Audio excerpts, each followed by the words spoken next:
vloggers. Tsaka yung mga St. Luke's Medical Center Hindi na kasi marami si Senator Oo, sila. Ivy din. Nauyay, inyo dito. Yan, aneto. Yan, mahiyap tayo. Puno kami, yun. Kaya inamit din yun, na iniya namin. Anong sabi mo gamit din yun? Ano yun yung magkakaroon ng marshmallow? Marshmallow! Marshmallow! Ang sabi Season? Marshmallow? Patayin mo sa BBM. No joke.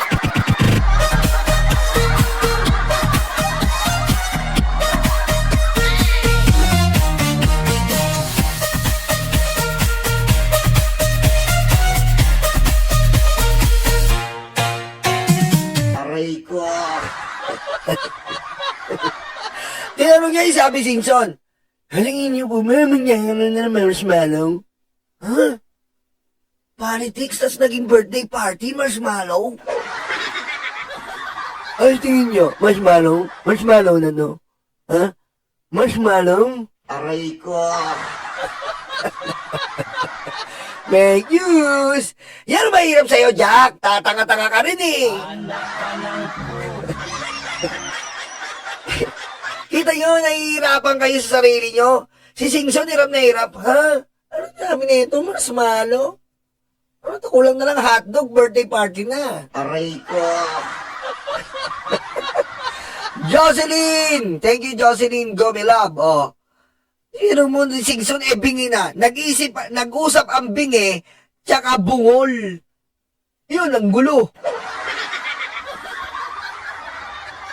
Marshmallow. Alam mo, Sir Jack, kasi, mahirap nito. Dapat nagpapatuli ka sa ethics. Pinatuli mo sa gusto.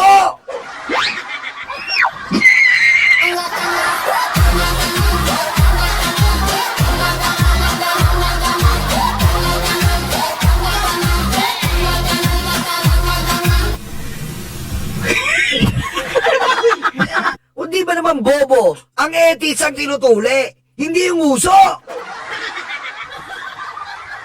Kasi sabi ni At Mr. inimbestigahan naman natin yan ngayon. Dahil sa mandato po ng NBI ay isa po sa ating mandato ay ang bantayan ang seguridad ng ating Pangulo, ng Vice President, and all the other top officials. So ito po, lumalabas po ito na isang national concern na. National security na rin po ito. Kasi inaano mo ang Disinformation. ng mga tao. Hindi po ordinaryong tao ang ating presidente. Ayan po NBI po yung nagsasalita. Naaarestuin nila to. Si Jason sa na 1/4 ang baga na kumakatok na sa pintuan niya ang mga uod para sunduin siya. Aray ko. Si Jack na nagpatuli sa nguso. Anak ka ng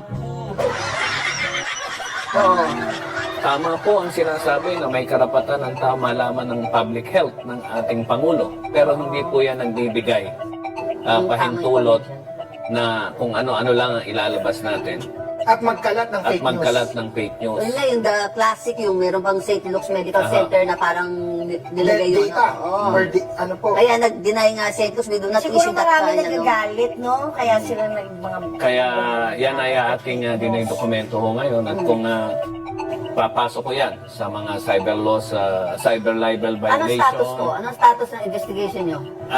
Ongoing na ho. Siguro bukas makalawa makakapag-hain na tayo. malalaman nyo kung sinong nagpe-fake. O kasi yan, may forensic, ano sila, may forensic investigation. Sa attorney ka Dapat kayo pa dito sa ano? naglalabas yung fake news against Di sa attorney Jess, mahilig yan sa ano sa social media. Ba't naglalabas yung fake news against the president kasi galit sila? Well, we have to note, hindi lang against PBBM na quote-unquote namatay na si PBBM. Ay, Si ganun? Ombudsman Boying din, nilabasan ng May siya fake sabi na news namatay na namatay na. Parang may, Alam ko may may sakit isa pa kasing lang. faction ng social media na parang may wishful thinking. Parang gusto nila mamatay na tong mga tao na to kasi kalaban nila sa politika. Tama! Ito no joke to. I mean, kahit na ano, Hoy, abangan nyo interview natin kay Attorney Jesus Palsis. Na-schedule po natin after, filing ng impeachment. Busy lang siya. I-interviewin natin. Dire-diretso na po mga interview natin dito. Yeah. Abangan niyo po, Attorney Jesus Palsis, Senator Trillanes, Senator Tito Soto, Senator Risa Intiveros. Yan po mga interviewin natin. Sino pa ba? Si Larry Gadon. Sino pa ba? Sino pa ba yun? Senator Lacson. Win Gatchalian. Mga interviewin natin dito. Bongbong Marcos.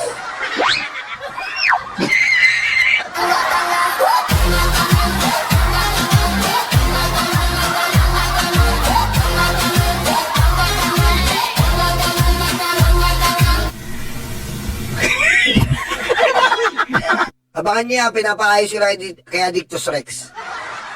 Oh, hindi naman sila pwede mag-deny. Titingnan mo lang yung mga posts nila. Gano'n naman ang makikita mo. Ang lumalabas. Sino nakikita mo? Ikaw very active sa social media. Ako hindi ako active dyan eh. Mami Christus, wala ka na ba tiwala? Addictus Rex, sabihan mo nga yan. Walang tiwala no? Addictus Rex! Sabihan mo nga yung mga subscriber, walang tiwala sa akin to eh. Sabihin mo, Addictus Rex! Ako na nga lang nag-reschedule, busy ako eh. Alam mo, pinipilit nga ni BBM, ako na nagpa-risked. Sabi ko, busy ako, uncle. Huwag muna. Walang tiwala, Addictus Rex. Sabihin mo! Well, meron tayong BBS vloggers.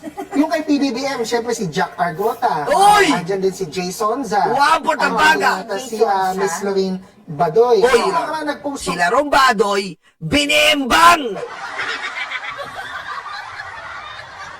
Diba? Ko dun sa St. Luke's Medical Report. Okay. Di umat Addictus Rex, walang tiwala sa atin to eh. Relax lang kayo. Basta lang si Addictus Rex, everything is under control. Walang mga tiwala to. Tandaan niyo ang ginawa niyo ngayon, wala kayong tiwala sa akin ha. Sige, tignan lang natin. Tignan lang natin. Ha? Pag si BBM, paano dito, huwag kayo manonood ha. at saka kung parang nagtatanong sila, patay na ba? Yung mga ganong How questions. liable are they with that kind of Kasi babasehan po natin sa kanilang posting ay sinasabi ng batas kung ang isang post o isang statement ay malicious, Yeah. defamatory, Oh. at Outright lie. pwedeng makasira sa personahe ng isang tao. Patay Yan kayo po ngayon. ay sinasabi natin na libelous. Ngayon, Patay. kung gumamit po ito ng ating internet, cyberspace, nagiging cyber libel po siya. Nako! At yan po ay pinarurusahan ng batas kasi Talaga, yung mga cyberbullying Ang din, safety, tama na. ang Nangyari safety kayo clause ngayon. na dyan eh. Ilang years yung ganyan, anong pwede natin gawin pag binash ba? 6 to 12 years. Hindi kasi, protectors, yung mga anak Tama ko po. susunod. Yun nga po, kita mo si Rupa May, nakamukha daw ng asawa ko. Aray ko. Di ba? Totoo yun. Alam nyo, etong fake news po, hindi lang po ito sa politika. Tandaan nyo, etong ginagawa natin, pagdadisect, pagdedebunk, hindi lang po ito para sa politika. Tandaan nyo, yung fake news po, hindi natin kailangan ipakalat yan. Hindi natin kailangan na talagang palaganapin. Dahil hindi lang po ito mga sikat na tao na bibiktima. Pag kayo po nabiktima ng fake news, sabihin nyo, oo nga no, pati ako nabiktima ng fake news. Yung po ang isipin nyo, na wag natin pahintulutan ng mga bagay na ginagawa ng ganito lang ganito. Wag na natin hayaan pa na ito ay lumaganap. Dahil ito pag nangyari sa inyo, masasabi nyo, tama lahat. Tama, dapat pala, hindi pinapalaganap ang fake news. Kaya ito pa lang, in the first place, Your Honor, Mr. Chair, we are really pursuing, okay, to file a case, and the NBI should pursue to file a case against these fake news peddlers. This is not only once, twice, this is habitual, Your Honor. This is a habit of them. Okay? They always do these things in order to distract and to destroy our government, especially our beloved President Bongbong Marcos.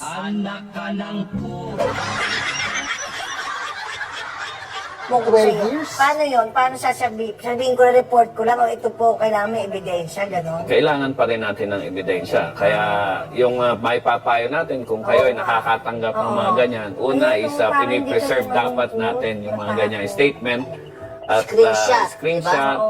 Dadali natin sa ating mga cybercrime investigator. Huwag yung pigilan ng, oo, mag-report kayo sa NBI. Eh, yung si Sir Jack, yung personality, pwede ba yung, ano ba yun? Yung Patay ka ngayon, Sir Jack. Tingnan mo, oh. Love na love ka ng NBI, men. Ano ba yan? Ito si Sir Jack sa likod natin, Si no? Sir Jack, Isa siya sa mga sabi niya. nag-post Oo ng nga, St. Luke's ano po Medical. Putik, no? First time in the history, ngongo, mapapailan ng libel. Di ba? No? Ngongo, mapapailan ng libel na sobrang sama. Anak ka ng No? Kasi yung libel, yung ano, pag nagsalita ka ng masama sa isang tao, biro mo ngongo. May libel. Ang galing. Amazing. Marshmallow. Aray ko. Ang halaga ito, sir, have you called them out for investigation? Anong ginagawa mo po? Ang Nyaimel. Ano mo? Captain Nyaimel! ano po natin yan is maray natin patawag. So, Sabihin pa? na natin yan. Patay, sabi na na! Natin Due sila. process. Para Kayo, hindi mga naman kung kabataan, ano ang ha? side nila. Oo. Ang millennials. Teka muna, yung sinasabi ko nga safety clause dyan eh. Oo. Iimbok na freedom of expression, free speech, di ba yan ang mga ano? Hindi, Bakit? pero chiniswis yun, namatay na. Hindi, ang may lusot sa debato, di ba question mark? Nagtatanong lang, yun ang mga... Pero ito, hindi siya nagtatanong. Oh, yan, sabi ka, Oo. meron siyang Prueba safe siya. look, sabi Ano niya, yan? deny na. Anong hatol mo dyan, if ever? Ah. Masama yan? Or Oo, okay, yan kasi ay sinabi na rin ng St. Luke's na, ayan, kitang-kita naman. Ano ba yun, Sir Chris Angel? Member na siya ng NGOs nyo, no? Oh, ano yung NGOs? Sige nga. Ano yung NGO, Sir Chris Angel? Sige nga, sagutin mo yan. Ginusto mo yan eh. Ano yung NGOs? Tingnan ko kung mabilis ka. Aray ko. Sige, sino makakasagot? Ano yung NGO? Mali. Ay, mabagal kayo. Ako, nagre-react ako, pero alam ko na yung NGO. Non-government officials, mali. Sino pa? Baka may mga mas malulupit pa dyan. Wala na. Hindi nyo masagot. Yan ang mahirap sa inyo. Nagbabansag kayo, hindi nyo kayang pangatawanan. Aray ko. Eto na. Sirit na kayo. Sirit na. NGOs. Hindi ngongo, mami. NGO mismo. NGO. Ang meaning yan, NGO. Ngongo Garbol Organization.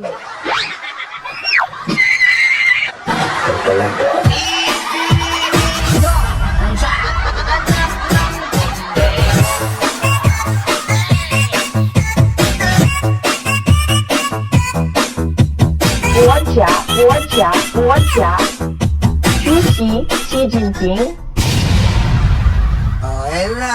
Alam niyo na meaning ng NGO ni Sir Jack. Ngongo Garbol Organization.